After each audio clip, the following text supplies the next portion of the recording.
एक बार एक व्यक्ति एक रेड लाइट एरिया में जाता है। रेड लाइट एरिया के कोठे में जाता है। वहां का दरवाजा खोलकर जैसे सामने देखता है तो सामने लगभग 20 अलग अलग महिलाएं हैं जो कि काफी सुंदर दिखाई दे रही थी। उन महिलाओं में से एक महिला को चुनने की उसको आजादी थी। वो बारी बारी से महिलाओं को देख रहा था और उनमें से किसी एक का उसको चुनाव करना था। जैसे ही एक महिला पर उसकी नजर पहुंचती है तो उस महिला की आंखें झुक जाती हैं। उस महिला की झुकी हुई नजरों को देखने के बाद वो सोचने पर मजबूर हो जाता है। ऐसा लग रहा था कि ये चेहरा तो कोई जाना पहचाना चेहरा है, क्योंकि उसके पहनावे, उसके कपड़े अब से पहले शायद उसने इस तरह से कभी उसे देखा नहीं था। वो उसी महिला का चयन करता है और उसे कमरे के अंदर लेके जाता है। जब उससे बातचीत करता है तो पता चलता है कि वो महिला कोई और नहीं बल्कि उसी की धर्म पत्नी है, उसी की बीवी है। अपनी ही बीवी को उस रेड लाइट एरिया की कोठे में देखने के बाद वाकई उसके पैरों तले जमीन खिसक जाती है। वो सोचने पर मजबूर हो जाता है, आखिरकार करे तो क्या करे, ये कहां से कैसे यहां पर पहुंची। बहुत सारे सवाल थे, उन सवालों के जवाब वो जानने की कोशिश में था।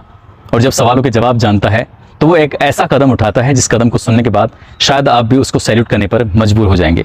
क्योंकि किसी भी महिला से चाहे छोटी से छोटी गलती हो, जाने में हो या अनजाने में हो जाए तो उसकी गलती माफ नहीं होती है, बल्कि पुरुषों की गलती को कई बार नजरअंदाज कर दिया जाता है। मगर इस पुरुष ने उस महिला की तमाम गलतियों को नजरअंदाज करते हुए जो कदम उठाया है, वाकई सैल्यूट वाला कदम उठाया है।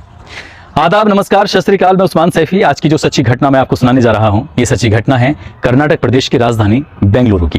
दरअसल एक व्यक्ति जिसका नाम साहिल है, जो कि बेंगलुरु शहर का रहने वाला है, एक मल्टीनेशनल कंपनी में काम करता था।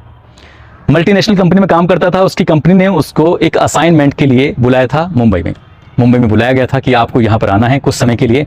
अभी 2 या 3 महीने ही हुए थे उसकी शादी को। अपनी पत्नी को छोड़कर वो जाना नहीं चाहता था, लेकिन मल्टीनेशनल कंपनी का, जिस कंपनी में काम कर रहा था, उस कंपनी का मामला था, आखिरकार उसको जाना पड़ता है। जब वो वहाँ पहुँच जाता है, 1-2 हफ्ते काम करता है। 1-2 हफ्ते काम करने के बाद अपनी पत्नी से बातचीत करता है, कहता है कि क्या तुम मुंबई घूमना चाहोगी।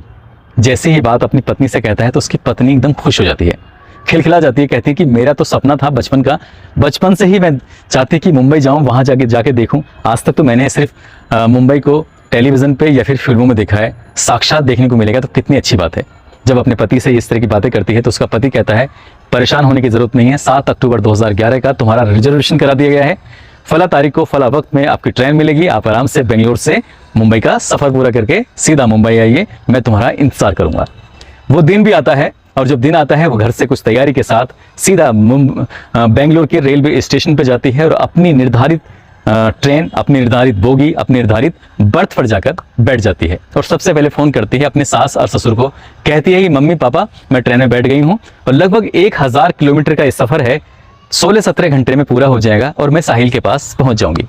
पहला फोन हो चुका था, दूसरा फोन वो अपने पति को करती है। अपने पति से कहती है कि जी मैं ट्रेन के अंदर बैठ गई हूं और मैं जल्दी से आपके पास पहुंच जाऊंगी, आप परेशान मत होना। तो साहिल कहता है कि परेशान मुझे नहीं, परेशान तुम मत होना, बिल्कुल घबराने की जरूरत नहीं है, किसी से ज्यादा बातचीत मत करना, अपने सफर पर ध्यान देना और कोई ऐसी वैसी चीज मत देना, किसी के खाने वाने की चीज हो।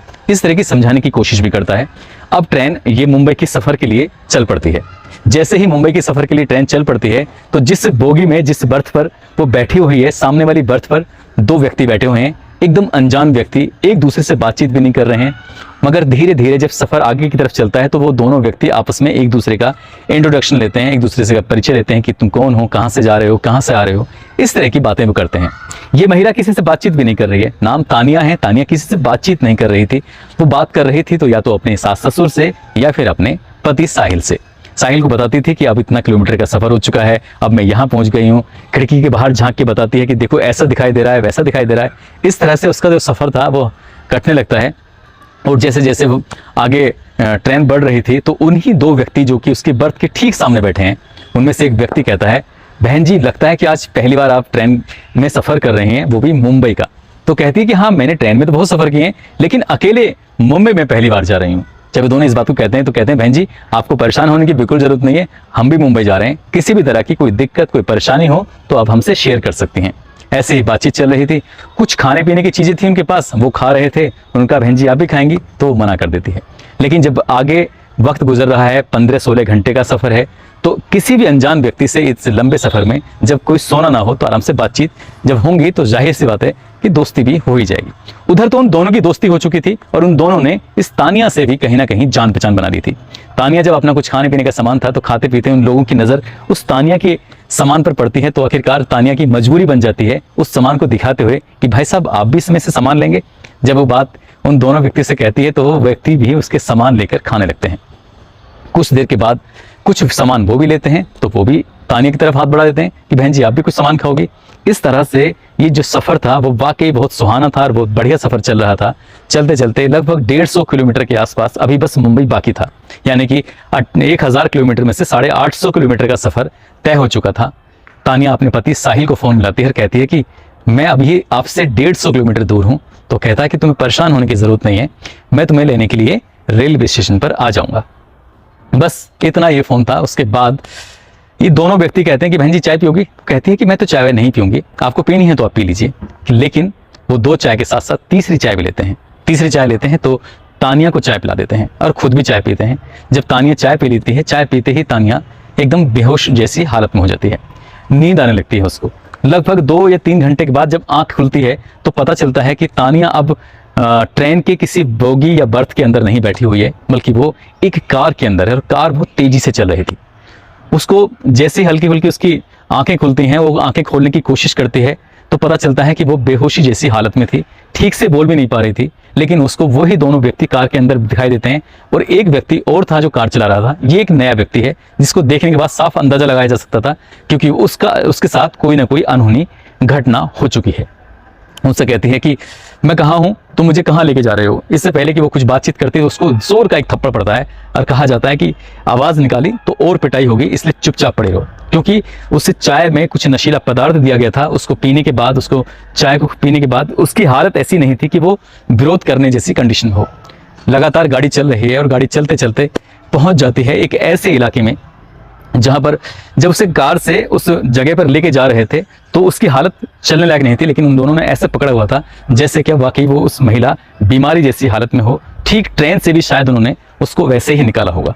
ट्रेन जब किसी भी स्टेशन से वो कार तक लेके आए होंगे तो वहाँ भी उन्होंने इसी अंदाज से निकाला होगा जैसे घर की, परिवार की कोई परिचित महिला हो। अब ये सीधा पहुंच जाते हैं किसी मुंबई के रेड लाइट एरिया के एक कोठे पर और वहाँ पर 2 महिलाएं बैठी हुई थी। उनसे बार्गेनिंग चल रही थी, बातचीत चल रही थी उसको बेचने की।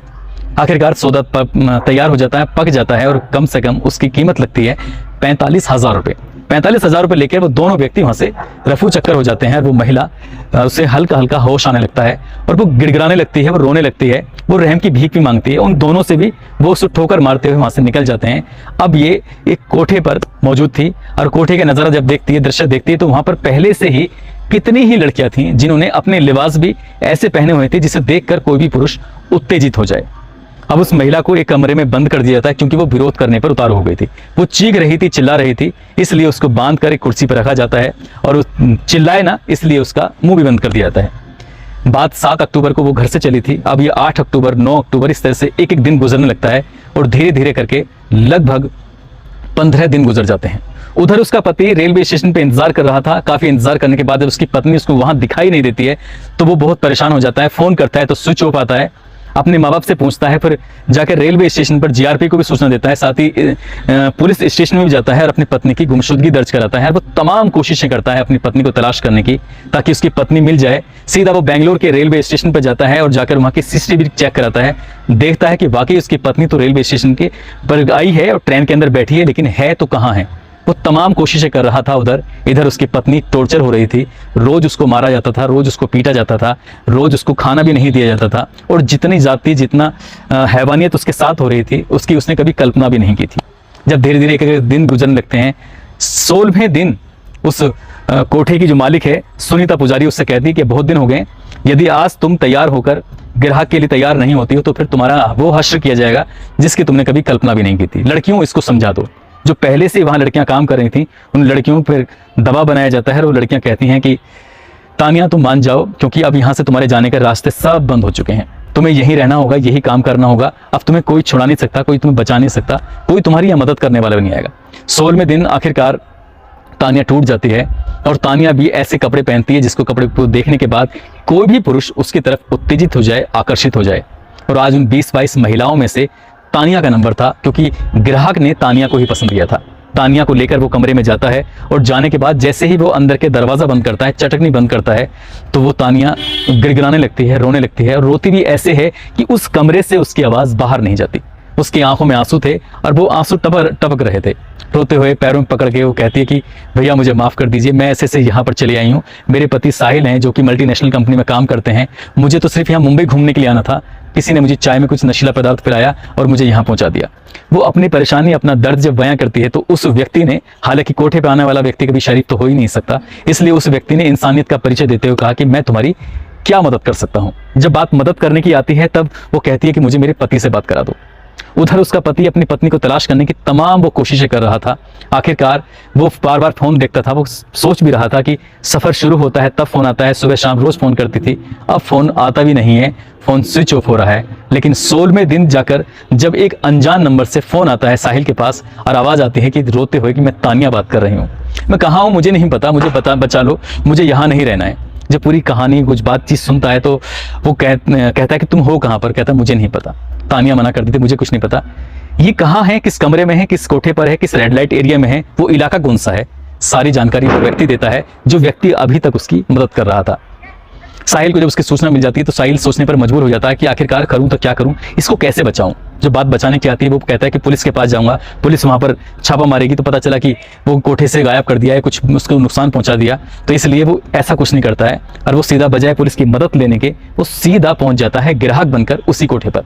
और उसी कोठे पर जाने के बाद तब तक वो पुराना ग्राहक जा चुका था, अब नया ग्राहक साहिल बनकर आता है और उन महिलाओं में से तलाश करता है, अपनी बीवी को ढूंढने की कोशिश करता है। हर महिला को रिजेक्ट कर देता है, ये नहीं चाहिए, ये नहीं चाहिए, ये नहीं चाहिए। जब नंबर आता है तानिया का कि हाँ एक लड़की जो नई वाली है उसको लिखाओ, शायद उसको ये पसंद कर लेगा।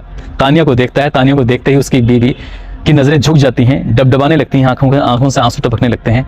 वो अपनी पत्नी को देखकर हैरान था, परेशान था और सीधा कहता है कि मुझे यही लड़की चाहिए। उसको लेकर वो कोठे के अंदर जाता है और उसकी पूरी कहानी सुनता है कि आखिरकार यहाँ कैसे पहुंची। वो अपनी पत्नी से नाराज नहीं होता बल्कि उसको सीने से लगाता है और उसे कहता है कि तुम्हें परेशान होने की जरूरत नहीं है, अब जरूरत है हमें ठंडे दिमाग से काम लेने की और यहाँ से सोचो कि निकलें कैसे। हमने यहाँ से भागने की कोशिश की तो ये लोग हम पे हमला कर देंगे, हमें मार भी सकते हैं, हमें नुकसान पहुंचा सकते हैं। तभी बैठे बैठे साहिल को एक तरकीब सूझी और वो पुलिस कंट्रोल रूम को फोन करता है और पूरी कहानी 7 अक्टूबर से गायब होने से लेकर अभी तक की पूरी कहानी बताता है। और बताते बताते कहता है कि पुलिस को कि मेरी पत्नी रेड लाइट एरिया के फला कोठे पर फला रूम में है, आप जल्दी से आ जाइए। पुलिस ने भी वाकई ईमानदारी का काम किया, बहुत अच्छा काम किया। मुंबई पुलिस भी वाकई सैल्यूट की हकदार है। मैं बात कर रहा हूँ सन 2011 की उस किस्से की। भारी पुलिस वहाँ पे बहुत बड़ी संख्या में पुलिस पहुँचती है, उस कोठे को घेर लेती है। साथ ही जब वहाँ पर छापा मारा जाता है, वहाँ पर एक कमरे की तलाशी ली जाती है तो साहिल और तानिया भी एक कमरे के अंदर मौजूद मिलते हैं और दोनों की हालत देखने दिखाने लायक थी। पुलिस उन्हें सुरक्षित वहां से निकालती है। न केवल तानिया को वहां से निकालती है बल्कि ऐसी कई लड़कियां थीं जो बेवजह ऐसे ही दलालों के चंगुल में फंस जाती हैं। उन दलालों के बारे में जब पता करने की कोशिश की जाती है तो पता चलता है कि वो दलाल सिर्फ रेलवे स्टेशन, बस स्टॉप ऐसी जगहों पर ही नजर गाड़े रहते हैं, गिद्ध की तरह। कोई लड़की, कोई महिला, कोई ऐसी कोई अकेली जा रही हो तो उसको जो कोई सुंदर दिखने में हो ताकि उसको निशाना बनाया जा सके, उसके किसी भी तरकीब से कोठे तक लाकर उसको बेचा जा सके। तानिया भी तो ऐसे ही बेची गई थी। तानिया को बहुत देर के बाद होश आया था, हालांकि वो अपने पति के पास थी। पुलिस ने उसको छुड़ाकर यहाँ से वापस बेंगलोर उन दोनों को भेज दिया और पुलिस ने जब यहाँ से इसकी जो मालकिन है कोठी की, सुनीता पुजारी और रमीदा शेख, इन दोनों के साथ साथ 2 और व्यक्तियों को गिरफ्तार किया। साथ ही इन चारों की मदद से उन दोनों दलालों को भी कई दिनों की मशक्कत के बाद आखिरकार गिरफ्तार कर लिया। दोस्तों, ये वाकई साहिल ने बहुत ही अच्छा, बहुत ही इंसानियत का, बहुत नेक काम किया जो उसने अपनी पत्नी की जिंदगी को बचाया। कोई भी अगर व्यक्ति होगा तो शायद अपनी पत्नी की इतनी छोटी सी बात को देखते हुए उस पर तमाम तरह की लांछन लगा सकता था और कह सकता था कि तुम यहीं कोठे पर रहो, अब मेरी जिंदगी में तुम्हें आने की कोई जरूरत नहीं है। उसने इंसानियत का परिचय देते हुए अपनी पत्नी को बचाया और कई लड़कियों को भी उसने वहां से बचाया। दोस्तों, वाकई इसने व्यक्ति ने सैल्यूट का काम किया है, सैल्यूट का हकदार है। साथ ही मैं आपको जाते जाते मैं आपको बता दूं कि जब भी आप कभी सफर पे हों तो किसी का सामान ना खाएं, किसी से ज्यादा दोस्ती ना करें, किसी से बातचीत करने की कोशिश ना करें। पता नहीं कौन व्यक्ति किस रूप में आपको नुकसान पहुंचा दे, जैसे कि इन दोनों दलालों ने तानिया को नुकसान पहुंचाया था। वो तो अच्छा था कि उसके शोहर ने, उसके पति ने उसको ऐसी दलदल में फंसने से, धंसने से बचा लिया। तो दोस्तों, अपना ख्याल रखें, सुरक्षित रहें। जय हिंद, जय भारत।